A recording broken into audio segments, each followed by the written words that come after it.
Гроздобер 2017 господа у лето се наоѓаме на највисоката надморска висина над големото езеро. Одличен поглед назгоре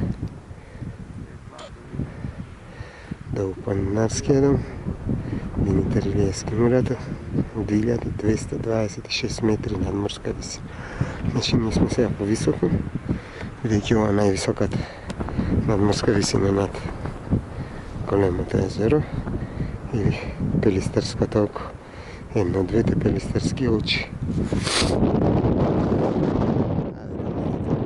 голема брзина дува, страшен ветер.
Облаците не се ни гледа убаво езерото, види колку облаци надоле.